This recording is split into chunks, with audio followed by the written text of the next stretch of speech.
အားလုံးပဲမင်္ဂလာပါ MITDC ကွန်မန်တန်ကြနေပြီးတော့ကြိုဆိုလိုက်ပါတယ်ညီမကတော့မနက်စုမော်ဖြစ်ပါတယ်ညီမဒီနေ့ပြပေးတတ်မှာတော့ဒီလိုပုံစံမျိုးလေးလွယ်ကူပြီးရိုးရှင်းတဲ့ manipulation တစ်ခုကိုလုပ်ပြပေးတတ်မှာဖြစ်ပါတယ်အရင်ဆုံး file ကနေပြီးတော့လိုအပ်တဲ့ပုံလေးတွေတော့ယူပါမယ် file ကနေပြီးတော့ open keyboard ပွားဆိုရင်တော့ control O နှိပ်ပြီးလို့ရပါတယ် control လေးကိုပြီး select မှတ်ပြီးလိုက်ပါပြီးတော့ရှင်တော့ open နှိပ်ပြီးလိုက်ပါ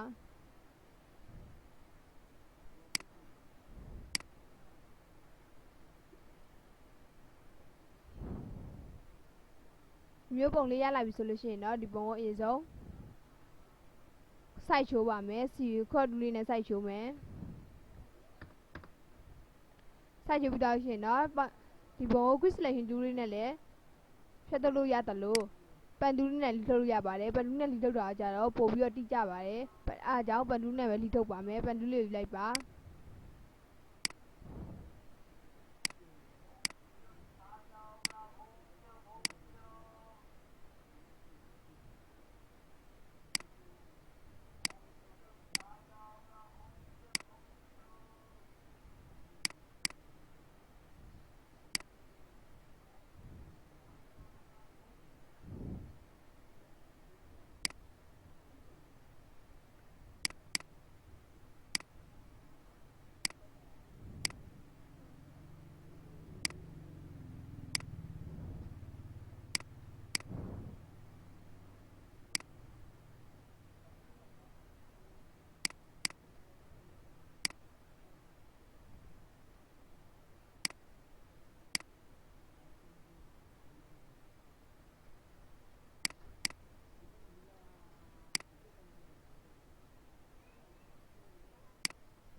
package ထောက်ပြီးတော့ main selection ပြလိုက်ပါမယ် main selection ကို1လောက်ပြလိုက်မယ်ပြီးတော့ရှင်တော့ enter ကိုခောက်ပြလိုက်ပါ control ကျင်တဲ့လေယာပွားထုတ်လိုက်မယ်ပြီးတော့ရှင်အောက်က background လေယာကိုမျက်လုံးမှိတ်ပြီးတော့ရှင်ဒီပုံနေတဲ့နေရာလေးကိုလိုက်ပြီးတော့ပန်တူးလေးနဲ့ထိထုတ်ပါမယ်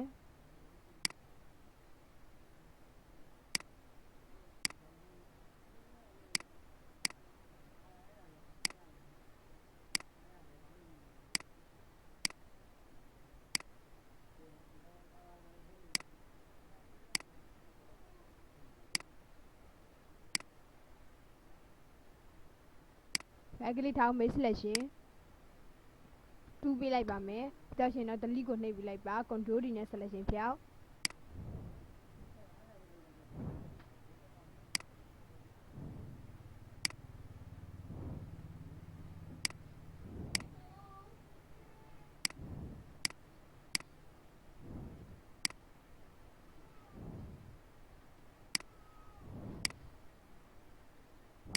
package ထောက်ပြီးတော့ main selection ပြလိုက်ပါပြီးတော့ရှင်တော့ delete ကိုနှိပ် selection လေးကိုဖြတ်ရှင်နေဆိုရင်တော့ select ကနေပြီးတော့ဒီ select ဆိုပြီး selection ဖြတ်လို့ရတယ်လို့ keyboard ပွားဆိုရင်တော့ control D နဲ့လည်း selection ဖြတ်ပြီးလို့ရပါတယ် မင်းလုပ်ပြီးတော့ရှင်နော်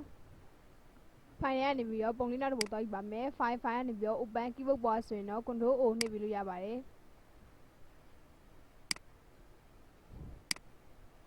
ဒီပုံလေးရလာပြီဆိုလို့ရှိရင်တော့အရင်ဆုံး code 2လေးနဲ့စိုက်ချိုးပါမယ်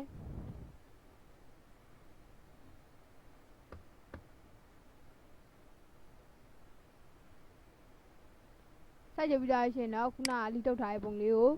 မူတူလေးနဲ့ယူလာလိုက်ပါမယ်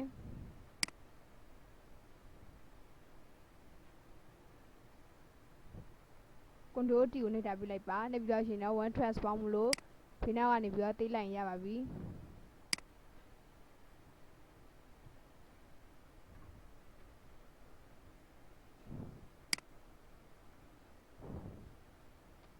မှန်ချစ်ပြီးတော့ရှင်တော့ဒီအနားသားလေးကိုအရင်ဆုံး smart 2လေးနဲ့လိုက်လုပ်ပြပါမယ် smart 2လေးယူလိုက်ပါ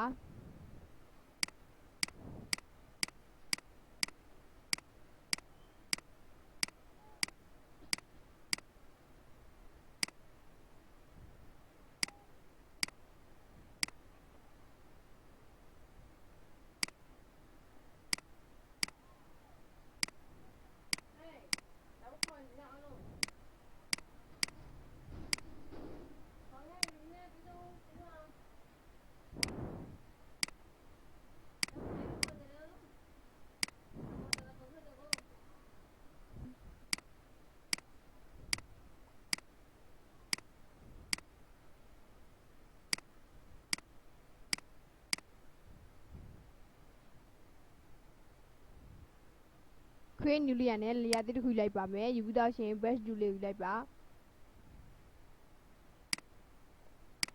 ဟိုကောင်ကလာမှာအနည်းအောင်လို့ထားလိုက်ပါမယ် pointer size ကိုကြတော့ keyboard ပေါ်ကွန်ဆန်ကိုပေးလေးနဲ့အကြီးသေးလုပ်ပေးလို့ရပါတယ်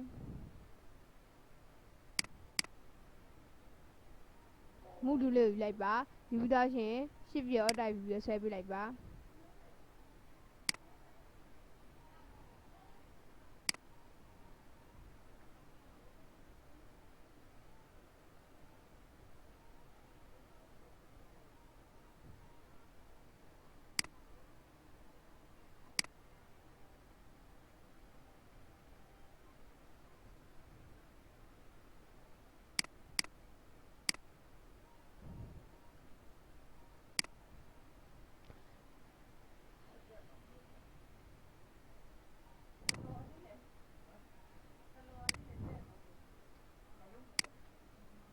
pointer size ကိုနည်းနည်းသေးပေးလိုက်ပါမယ်သေးပြီးတော့ရှင်တော့ office ကြီးကို50လောက်ထားလိုက်ပါမယ်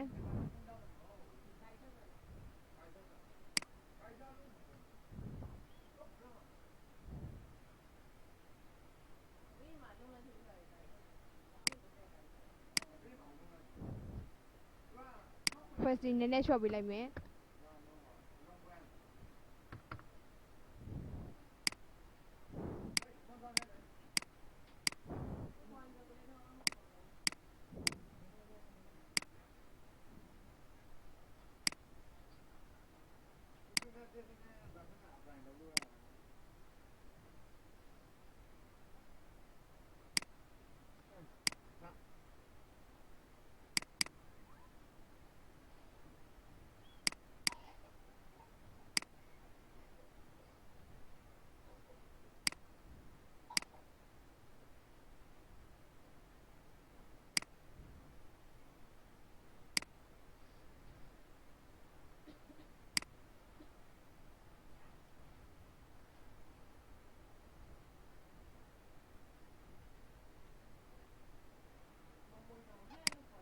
နာအဖြူနာသားလေးကိုကြတော့ glue stand တူးလေးနဲ့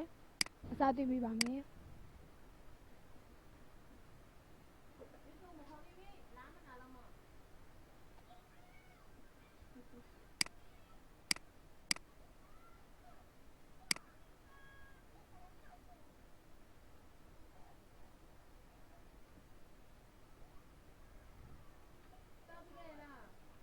ဒီပုံစံလေးလုပ်ပြီးတော့ရှင်နော်ဒီဘက်ကကောင်မလေးပုံကိုမူတူလေးနဲ့ယူလာလိုက်ပါမယ်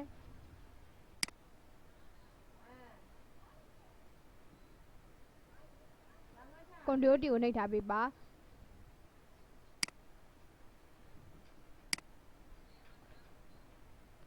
ဒီလေယာရဲ့အောက်ကိုချပေးလိုက်ပါမယ်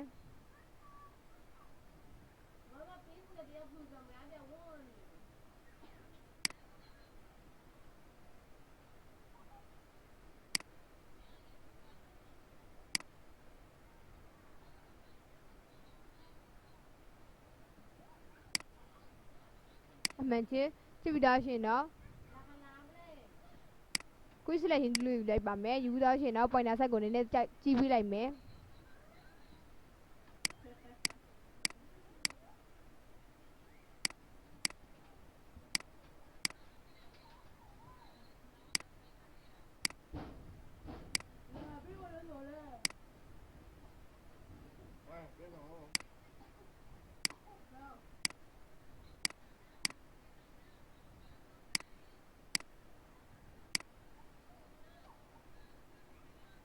ကလေးထောက်ပြီးတော့ဖတ်တာပေးလိုက်ပါ file လောက်ပေးလိုက်ပါမယ်ပြီးတော့ရှင်တော့ control ဆိုပြီးတော့အလေးနည်းတင်ပေးလိုက်မယ်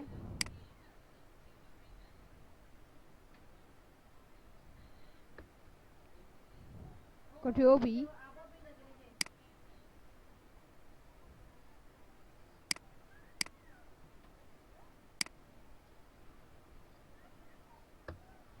selection လို့ပြရှင်နေဆိုရင်တော့ select ကနေပြီးတော့ဒီ select ဆိုပြီး selection ဖြတ်လို့ရတယ်လို့ keyboard ပေါ်ဆိုရင်တော့ control D နဲ့လည်း selection ဖြတ်ပြီးလို့ရပါတယ်ပြရှင်တော့ display layer လေးကိုပဲ select မှတ်ပါမယ် pointer set ကိုနည်းနည်းသေးပေးလိုက်ပါ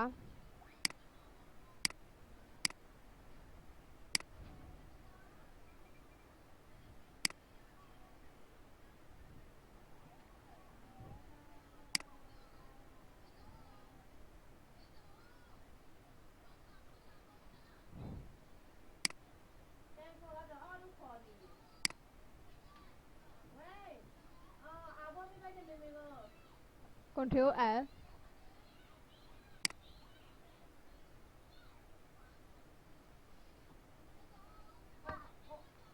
control D နဲ့ selection ဖြတ်ပေးလိုက်ပါဖြတ်ပြီးတော့ရှင်တော့ဒီအင်းတက်ကိုပဲ select ပေးပါမယ်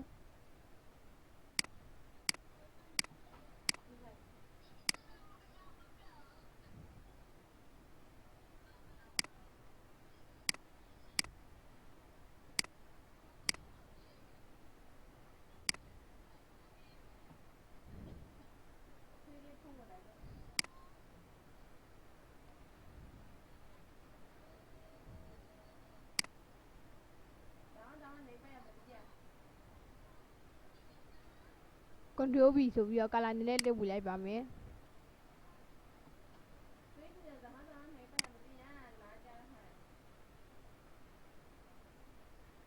โอเค control D နဲ့ selection ဖြတ်ပေးလိုက်ပါပြီးတော့ရှင်တော့ create new layer နဲ့ layer တစ်ခုယူလိုက်ပါမယ်ယူပြီးတော့ရှင် brush tool လေးယူလိုက်မယ်ပြီးတော့ foreground color မှာအနက်ရောင်လေးထားပေးပါမယ်ပြီးတော့ရှင်တော့ okay ကိုနှိပ်ပေးလိုက်ပါနှိပ်ပြီးတော့ရှင် pointer side ကိုပုတ်ပွားခွင့်စောက်ဝင်မေးလေးနဲ့အကြီးသေးလုပ်မယ်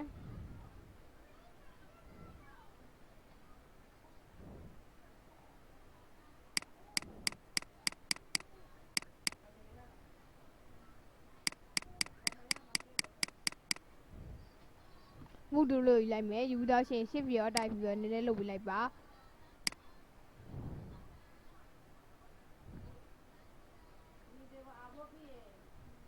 အမေကိုချစ်ပြီးတော့ရှင်ဒီလေယာကိုမိန်းကလေးလေယာရဲ့အောက်ကိုချပေးလိုက်ပါမယ်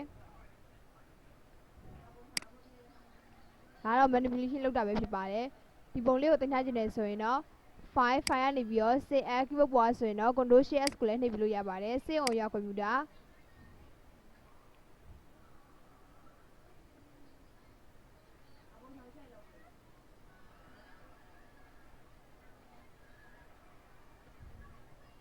ဒီပုံလေးကိုပြန်ပြီးတော့ပြင်သေးရဆိုရင်တော့ PSD file လေးနဲ့တင်ပြရမှာဖြစ်ပါတယ်ညီမကတော့ပြန်ပြင်တော့ဆိုတော့ JPEG file လေးနဲ့ပဲတင်ပြလိုက်ပါမယ် JPEG ပြီးတော့ရှင်တော့ save ကိုနှိပ်ပြလိုက်ပါ quality မှာကျတော့စနစ်ဖြစ်နေရပါမယ်